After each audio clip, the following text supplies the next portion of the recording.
Welcome into the Inside Scoop. We are live from Nashville, Tennessee. Today is Sunday, November 10th, and we are back with another episode of the Inside Scoop. A lot of craziness went down in recruiting. We're going to cover all the major developments here, and also we're going to Oxford. We're going to Baton Rouge. There was massive visit weekends at Ole Miss and LSU. We're going to get all the fallout from what happened on campus this weekend. But first, guys, do me a favor right now and smash that subscribe button. Recruiting's heating up. We're less than a month from signing day. You're going to want to be subscribed to the On3 Recruits channel. All right, let's get it going and take a look at the recruiting rankings. I want to look at the top 20 in the recruiting rankings. Bama on top, but wow, there's some news about five-star Caleb Cunningham that we're going to get to. Ohio State, Georgia, LSU, and Texas round out that top 5. You got Auburn sitting there at 6. Then you got Oregon, Tennessee, A&M, Michigan, and Miami. All those teams want to move up into the top 5, but who actually has a shot? We'll see. Then you got USC, Oklahoma, Notre Dame, Penn State at 15, Clemson, Mizzou, Ole Miss, Washington, and Florida State round out the top 20. The Noles back in after sliding out of the top 20. They are back in, and that's how it's shaping up. But we have a battle at the top for the number 1 spot. As I said, Alabama's sitting there right now. Ohio State at 2, Georgia at 3. I like where the Georgia Bulldogs sit right now, especially where they stand with 5-star defensive lineman Justice Terry. On Friday, they landed C.J. Wiley, who was the recent decommitment from FSU. So Georgia recruiting is heating up. You guys let me know. Who do you think is going to end up finishing number 1 overall? Let me know. Comment section below. All right, we have a huge show. We're going to start in Oxford. We got Zach Berry on location. He's about to talk to a bunch of recruits as they leave their visits at Ole Miss, but we're going to stop him. He's out in front of the Manning Center. We're going to talk to him. Then we're going to go to Baton Rouge. We're going to talk to Shea Dixon, he was on the sidelines for that LSU-Alabama game with a ton of recruits on campus, including number 1 wide receiver, Decorian Moore. All right, huge show. Let's get to it. Let's talk some Ole Miss recruiting coming off that historic 28-10 beatdown last night of Georgia. This was one for the record books. We got Zach Berry. This is going to be a really cool video. Zach Berry is currently at the Manning Center on campus, right across the street from the stadium. He's about to interview the recruits leaving campus, but we got him. So before we get going, do me a favor right now, Ole Miss fans. Jump on board. We're talking Rebel recruiting. Hit subscribe for me to the On3 Recruits channel. This is the best recruiting channel on all of YouTube. We want you guys to be a part of it. All right, let's bring in Zach Berry on site from OM Spirit, about to talk to some of these big-time recruits. We're going to get into it, but last night, what was that recruit experience here? We got some video, actually, of Deuce Knight storming the field with all the other fans. What was the atmosphere post-game for these recruits? Yeah, being on the field in the fourth quarter, you could see most of the recruits that were down there. They were excited. They were ready to storm the field. Talked to some guys afterwards, talked to some guys this morning. A lot of them have never experienced anything like that. Mm-hmm. First storm, field storm experience for a lot of these guys. And it just that kind of atmosphere, that kind of weekend hit all the notes for Lane Kiffin and Ole Miss when you're bringing in the biggest visitor list you brought in all season. It's your last big home game, and it just couldn't have been a more perfect environment. Even with the rain, I thought that the crowd was tremendous the entire game. I told somebody this morning, I don't think anyone was sitting down the entire game. It was loud. The recruits were loving it. You could see them in the recruit section, and those guys were all standing up. I mean, it was kind of – I was worried early Saturday that the rain might scare some people off or the rain might scare some recruits off. They don't want to go sit out there. But they were dialed in from pregame to storming the field. So it was if you're Lane Kiffin and Kelvin Bolden and Alex Collins and Alex Brown and Billy Glasscock, I mean, that whole recruiting staff, they have to just, that coffee tasted a little bit better this morning. Hey, they were buzzing last night. I don't know what was going on necessarily. We're going to get into some of these big name recruits that were on campus, but I saw a lot of Sharks being tweeted. So had to be something good was going on after the game. Now, 5-star wide receiver Caleb Cunningham, That's the big news coming out of this weekend. Steve Wiltfong and Chad Simmons both put in expert predictions for the 5-star wide receiver who's committed to Alabama to flip to Ole Miss. Now, we're going to talk Caleb Cunningham, but first, I was surprised. Were you surprised to see quarterback Deuce Knight on campus this weekend? Yeah, I'd heard some rumblings, like late Thursday into Friday. It was kind of one of those, hey, we expect him to come, but we'll see if he shows. And then I'm making my way around the field and pregame. And look, I'm having to dodge NFL scouts left and right. I'm trying not to run into guys from the Jets and the Patriots and the 49ers. And then I see Caleb, and then Deuce is right there with him. So I was able to obviously confirm he was in the building. But yeah, it was a little bit shocking. He's been pretty quiet since, flipping to Auburn, and Auburn's done a really nice job holding on to that recruitment despite a lot of struggles this year on the field. But look, we always say follow the visits, and for him to show up and be with Caleb Cunningham and then Ole Miss commit Shakai Mills-Knight, LaDarian Clardy was here. They were both telling me that they're working both of those two guys hard. And, yeah, I mean, it's huge for Ole Miss because, again, not only getting him on campus, and Josh, I know a lot of times recruits don't really make decisions off wins and losses, but it's hard to be in that atmosphere and see that kind of game and to be honest, that kind of dominant performance and to not be a little affected. No, I agree with you. I don't think a recruit attending a game and maybe that team loses, I don't think that's going to make or break his recruitment. But a game like this, to be able to witness that and the excitement, you can't communicate that in a recruiting phone call. Like, these are things that you can only do on campus and experience. So Deuce Knight, though, moving forward, do you think – because when Deuce Knight flipped from Notre Dame to Auburn, I mean, I know Ole Miss was in the background. We would always mention the Rebels in some form or fashion, but they weren't really involved when he flipped to Auburn. So is Ole Miss involved now? Can we say that Ole Miss is recruiting Deuce Knight and the next 3 weeks could get crazy? Yeah, Ole Miss was always recruiting him. I mean, that like you said, Ole Miss was always mentioned. They were always in the picture. Deuce always talked about Ole Miss. Maybe flipping it around on you here. Ole Miss fans saw what Austin Simmons can do, so maybe it's not as pressing of a need. I know. That was always something that was a real interesting, kind of asterisk to the conversation with recruiting a quarterback in 2025 because you have Austin Simmons, you have Walker Howard, and then they really like A.J. Maddox, the guy they signed last year. It's not a super pressing need for Ole Miss, and I don't think this staff has always been pretty cool and laid back when it comes to recruiting. They're not going to push guys to, hey, we need to know. They're not going to give an ultimatum or a deadline for guys to let them know. They're always just going to tell them, like, hey, take your time, talk to your family, talk to your coaches, talk to us, come see a game. But yeah, for sure Ole Miss will be involved moving forward. They're still going to recruit him. They like him as a prospect, obviously. And what's not to like? He's a super talented kid. We saw what he did at the Elite 11 finals. I got to see him at OT7 finals. The dude's electric. And look, you could also flip it the other way and say, well, they got plenty of depth.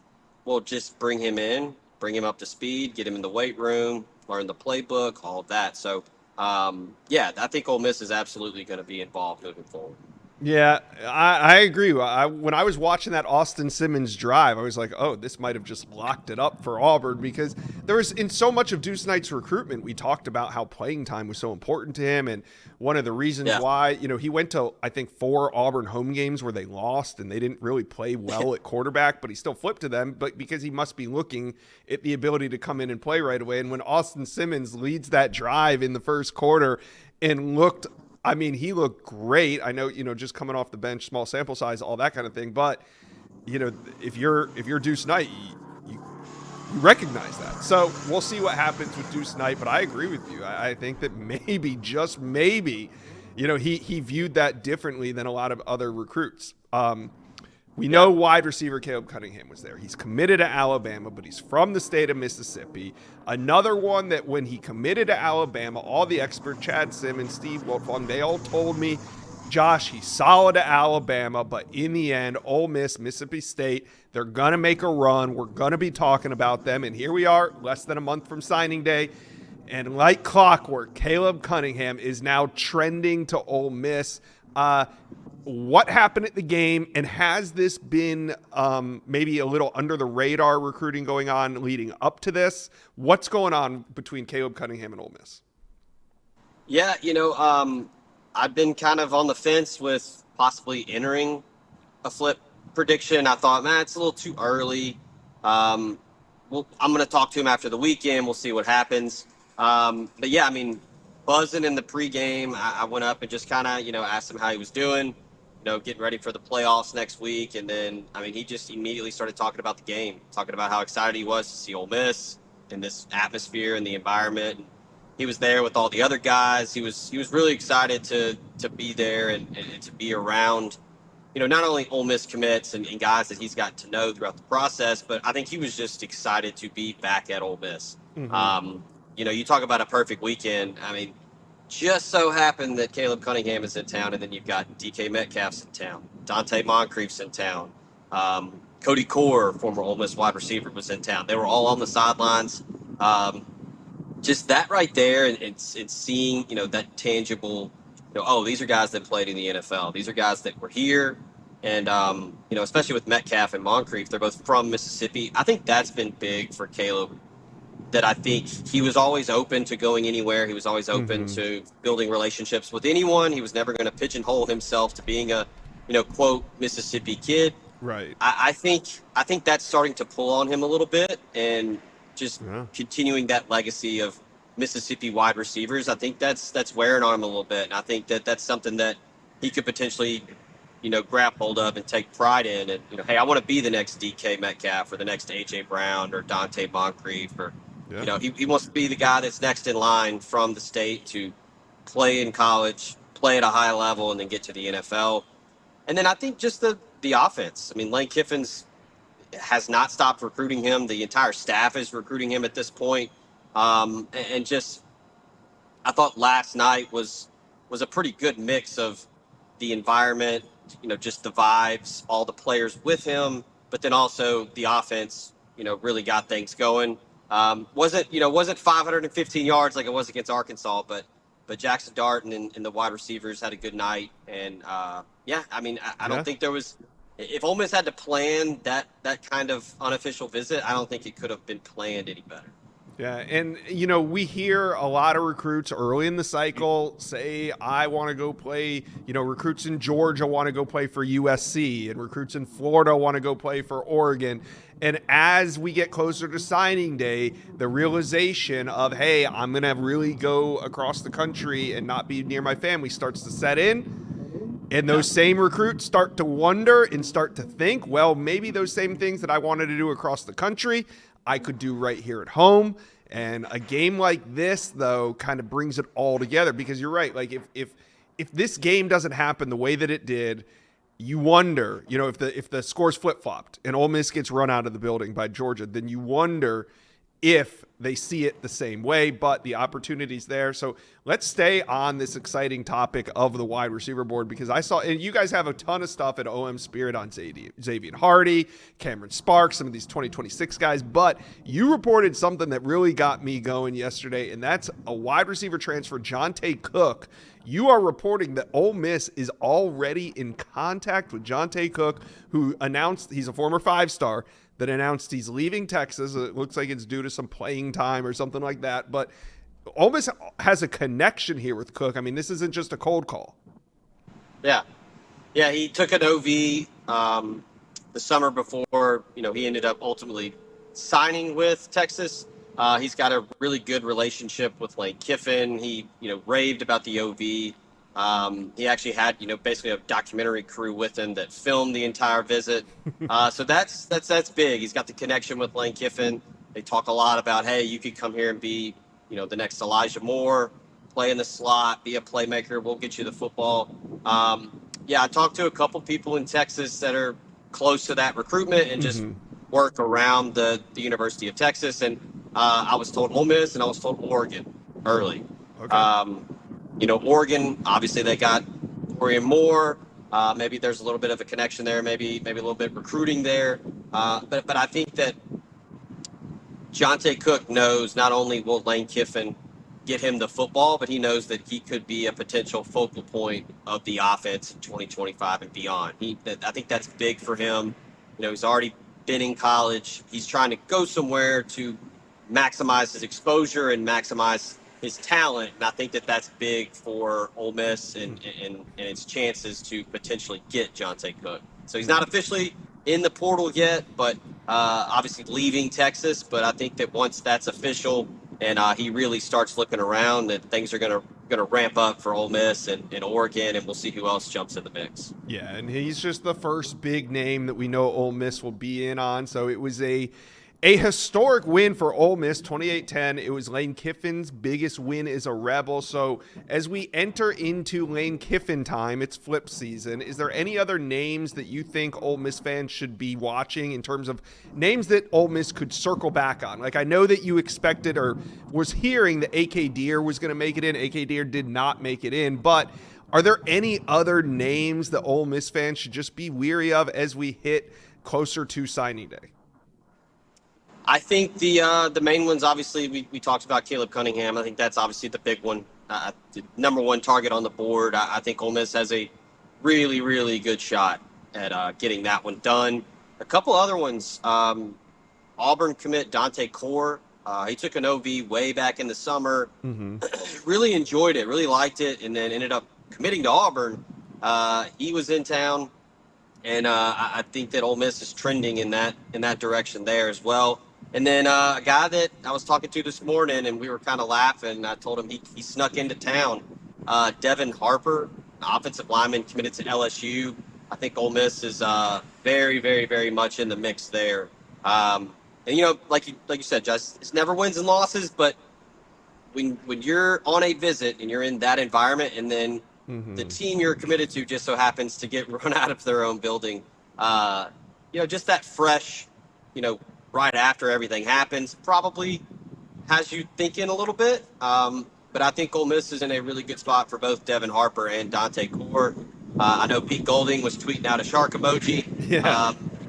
Could be Dante Core, but there were several guys on campus last night. I mean, look, I saw a graphic that Ole Miss is 2-0 when squirrels are on the field. As got another one over here that's probably trying to get in the video, but yeah, it was a wild night. Again, I don't think Ole Miss could have planned a better visit weekend for a lot of these top guys. No, and you're right. You said it. It doesn't make or break if they win or lose, but when they win, it can take it to the next level. I'm about to go talk LSU recruiting after this segment, and it's kind of what you're saying. Ole Miss and LSU both pushed all their chips into the middle, and LSU brings in Bryce Underwood, DJ Pickett, DeCorian Moore, Jakeem Stewart, Anquan Fagans, and they lose. Now, of course, that doesn't mean that they're out of it for all those guys, but had they won that game, now I haven't talked to Shea Dixon yet, but I guarantee we'd be having a different conversation about DeCorian Moore, about Jakeem Stewart. So we're going to go talk LSU. Yep. I'm sure they had a great weekend, but not as great as Ole Miss's weekend. Thank you, Zach Berry from OM Spirit. You guys have been killing it all weekend. Go check them out. And Ole Miss fans, talk to us. Comment section below. How we feeling about Caleb Cunningham? How are we feeling about Deuce Knight? What do you think? Does Ole Miss even need him? Let us know. Comment section below.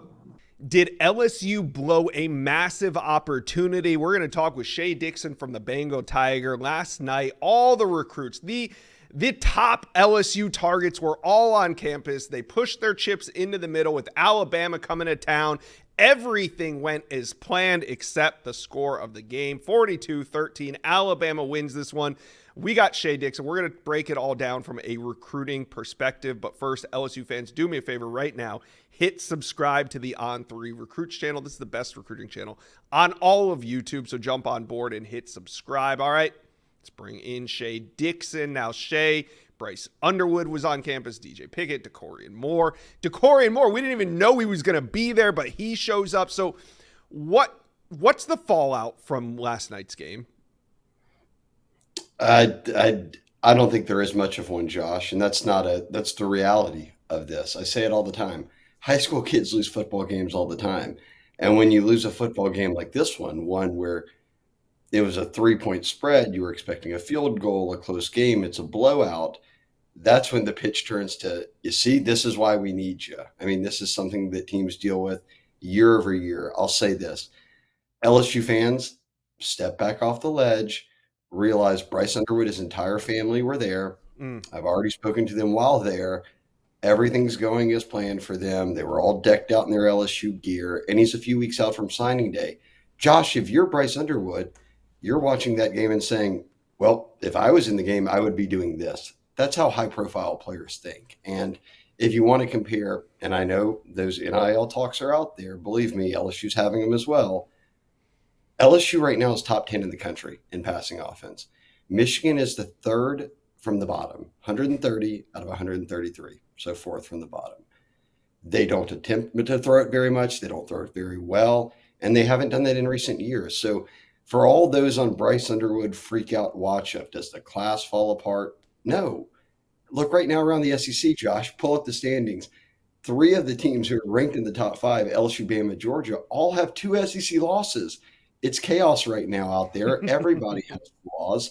And don't be too much of a prisoner of the moment. Realize that each fan base, whether it's Alabama on a high today or a month ago, Alabama saying it's over with, we've lost to Vanderbilt. Things can shift very quickly on the field. I think recruits pay attention to the how do I fit in? Where do I fit in? What is it going to do for me as I move forward through college and hopefully onto the NFL? All right, we're going to talk to Corey and more here in a second. But what was Bryce Underwood's reaction? You said you spoke, you got some sort of communication with the family. What was Bryce Underwood's statement or to you?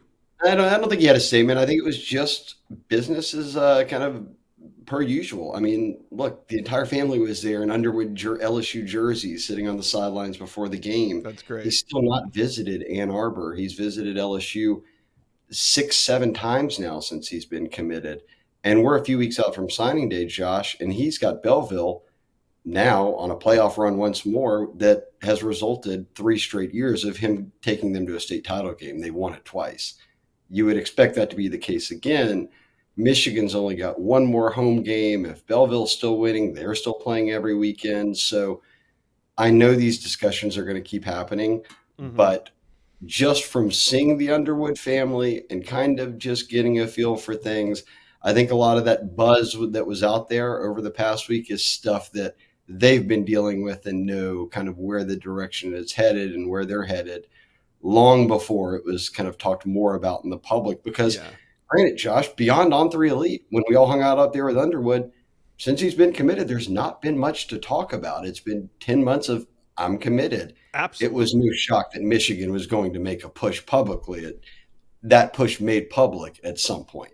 And you know what, Shay? This actually feels a little deja vu-ish because last year at this time, Bryce Underwood had his commitment date set for January 6th, and we all knew that he hadn't been to Michigan all season, and we kept saying, well, if this team keeps making it further and further into the playoffs, it doesn't look like he's going to be able to make it to a game. Of course, Bryce Underwood, I think in the end, I don't think he ever made it to Michigan's campus. Yeah, they went EJ had said that they had gone to the Belleville team came to that Ohio State game, which was at Michigan at the end of the year, but then they had to leave at halftime to go back. So, but that was still the Harbaugh era, right? Yeah. I mean, EJ's point has been that even in the Sharon Moore era, there still has not been a visit from Bryce Underwood. Right. If you're able to sign a player, the number 1 overall player in the country, without him ever having visited with your staff, I'll be impressed. Yeah, and I think it's telling that him and his entire family were able to make it to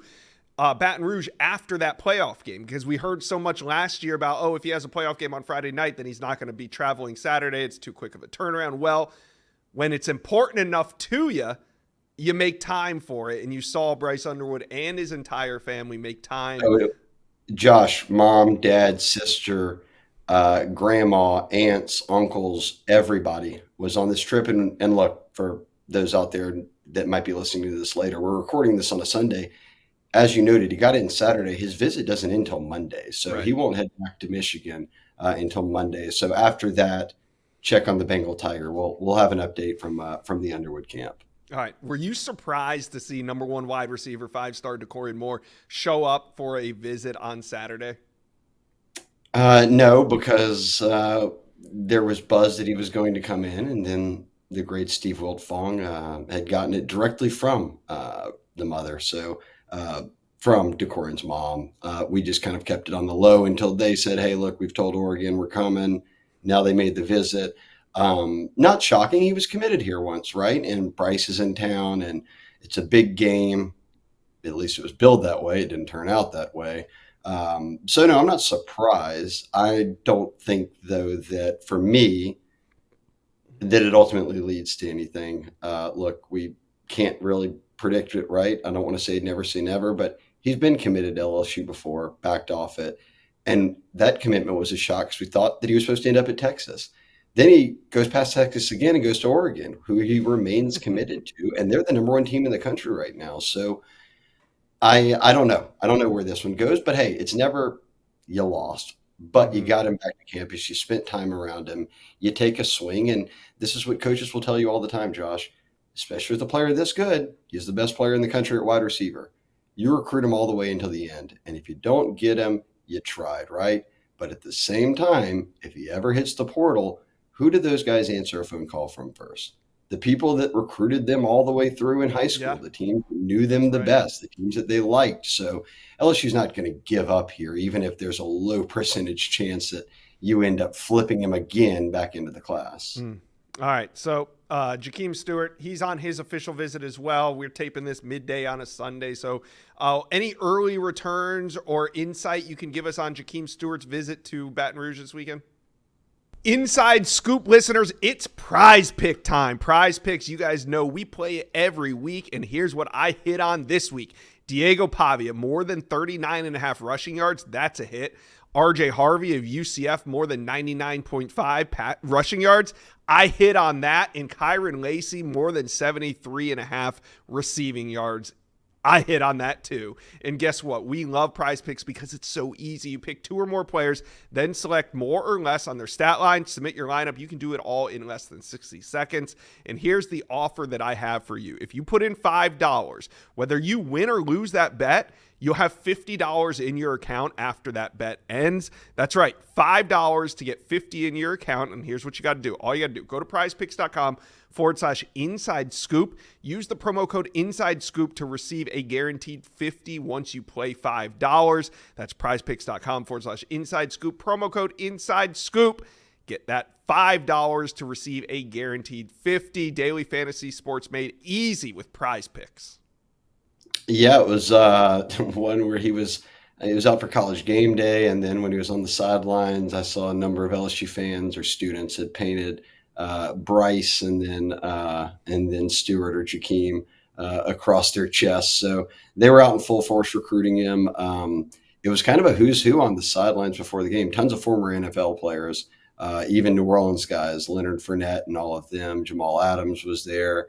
And then the whole Pelicans team was there. So you had CJ McCollum and Herb Jones and all of those guys rolling around. So I think it was cool for any recruit, but a guy like him to kind of get to mingle around and take photos with different folks. But it's going to come down to this: what do they go over this weekend? I've always said that Frank Wilson, a New Orleans recruiter who is arguably, right, Josh, over the modern era of recruiting, one of the best top 5, you would say, recruiters of the modern era at not just LSU but other stops he's had, and he's led the way for LSU here for a guy who is from New Orleans. But Oregon's a very real threat. Ohio State's a very real threat. A Southern Cal visit's still coming, and all of this has been squashed down into a couple of months before he signs in December, because it was just a month and a half ago, 2 months ago, that he reclassified. So Mm.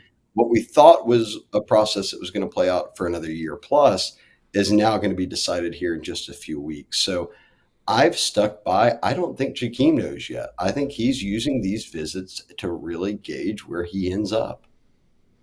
All right, Shay, give it to me straight. What do you make of this weekend? I mean, we know it didn't go the way that LSU fans wanted it to, but the names were on campus. The stage was set. So what can LSU fans take away from what should have been a huge visit opportunity? Yeah, you would have loved to have had a competitive game or gotten a win or whatever. Is the opposite of losing a game like this, 42-13, and it's never really close after the first few drives. But it's getting them to campus. Like I say it again, Bama, Georgia, LSU, these are all two-loss SEC teams at this point. These teams have all lost games in the past, and I'll go beyond that. Other schools, whether you say it's a Michigan, Ohio State, whomever, you lose games. High school kids lose games. We've never seen the next day, for a 6-3 team lose 14 of their 27 commits. So anyone in panic mode, I would back off. We've already talked to a handful of recruits and have stories going up on the site now who are saying they're locked in and nothing changes. It's a football game. Came out flat. They didn't play well, and they've got to be better moving forward. But again, I think recruits always view this through a different lens than fans or even us in the media do. They view it as, well, if I was there, I would be doing this instead of how the game actually unfolded. And that's kind of a winner's mentality. That's why these guys are high-level recruits, and we do this, Josh. All right, LSU fans, talk to Shay and I. How you guys feeling after this game? I mean, hey, the results weren't there, but it was still a huge recruiting weekend, so let us know. Comment section below. Is Decorian Moore, DJ Pickett, Bryce Underwood, Jakeem Stewart, and Quan Fagans, are they all going to be LSU Tigers in the end? Let us know. Comment section below. Let's talk about the biggest developments in recruiting coming off another wild weekend of college football. Now, some of the things that happened this weekend, we're going to be talking about from now all the way through signing day, some major developments. I'm going to break it all down, but first, you guys do me a favor and smash that subscribe button. If you've watched just one of my videos on this On3 Recruits channel, then what are you doing? Jump on board, hit subscribe. All right, let's get into it. Let's talk about some of the major developments, and we're going to start right at the top with five-star wide receiver Caleb Cunningham now trending to Ole Miss. Yeah, one of the big developments was the fact that he was just visiting Ole Miss. He committed to Alabama. We know that. Remember that it was July 13th. He committed to Alabama. Now, at the time, maybe Auburn, they were considered to be a major threat. But the experts told me, Chad Simmons, Steve Wiltfong, they told me, hey, Josh, watch for the in-state Mississippi teams to be there in the end. And that's just what's happening. So Caleb Cunningham, he's from Ackerman, Mississippi, Choctaw High School down there in Mississippi. And coming out of this game, Ole Miss put on a historic performance to beat Georgia, and coming out of this one, it's hard not to be trending toward Ole Miss if you were in the stands to watch, and Caleb Cunningham is doing just that. 2 flip picks for him to flip his commitment from Alabama to Ole Miss. Now, he hasn't done anything yet as of at least Sunday, about midday as I tape this. Caleb Cunningham has not flipped his commitment, but it looks like it is trending in that direction. Just a huge development coming into the weekend. Now coming out of the weekend, Caleb Cunningham could be an Ole Miss Rebel.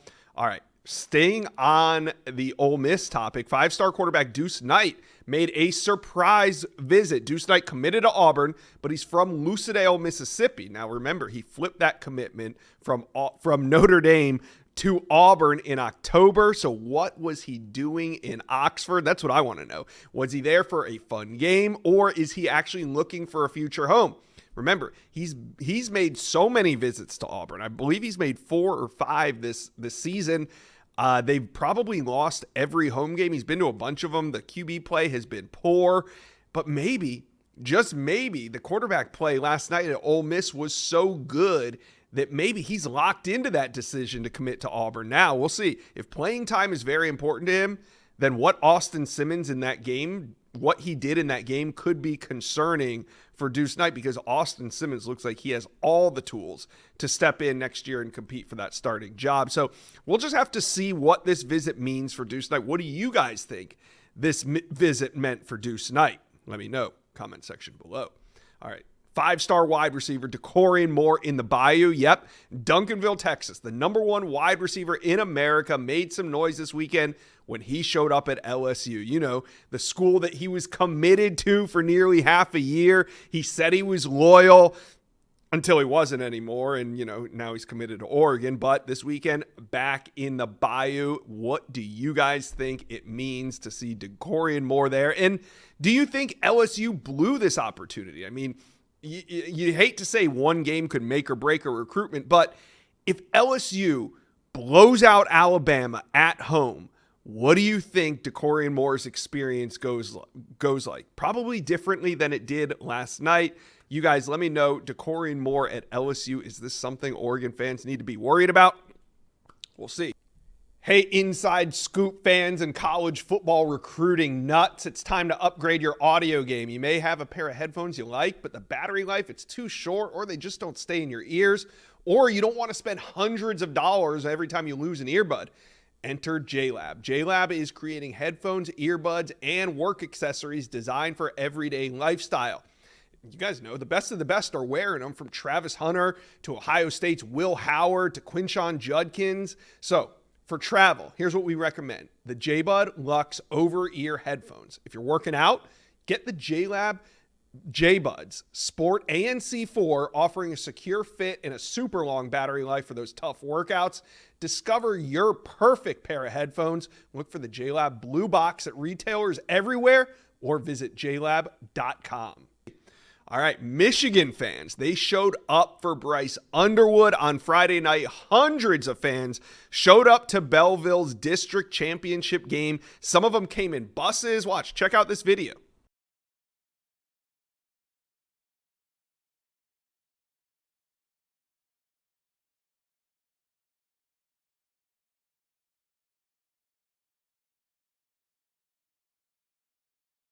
So as you can see, these fans up in Michigan, they really want to keep Bryce Underwood home along with Elijah Dotson. So we'll see if they can make that happen. Fans, they're doing whatever they can at this point to get the Wolverines over the finish line for Bryce Underwood, who, by the way, as soon as that game that all those fans were at ended, Bryce Underwood got on a plane, left the state of Michigan for Louisiana, and took his official visit to LSU. So we'll see what kind of impact the fans had on his recruitment. We're going to talk with Shea Dixon of the Bengal Tiger. We're going to get more on Bryce Underwood. But, hey, the Michigan fans, they're leaving nothing left on the field. They are giving it their all to get Bryce Underwood to be a Wolverine. All right, last topic. Wide receiver Derek Meadows visits South Bend. Now, I think this kind of flew under the radar a little bit. The number 11 ranked wide receiver in the country committed to LSU on July 20th. But Notre Dame, Alabama, and Michigan were there. And it seems like Derek Meadows is going to end up at either Notre Dame or Michigan. Now, he's originally from the state of Michigan, but he's playing his senior year of high school football in Las Vegas at Bishop Gorman. And he committed to LSU over the summer. I think he got a taste of the SEC after taking visits to Bama and LSU and was like, hey, I want to play in the best conference in America. I don't care where it's located. I want to play there. He commits to LSU. Well, now that we're under a month from signing day, it's starting to set in. I'm going to really have to go away from home to play my college ball. And I think Derek Meadows is realizing now that he can stay a little bit closer to his family and accomplish the same goals and still get to the NFL if he plays at Notre Dame or Michigan. Last weekend, he took a visit to Michigan. This weekend, he was at Notre Dame. He was not at LSU. There's a lot of big-time recruits in the Bayou, and Derek Meadows wasn't one of them. So is he going to flip? It sure seems like it's a good possibility. So you guys let me know, what other developments am I missing? Let me know. Comment section below. What a weekend of college football.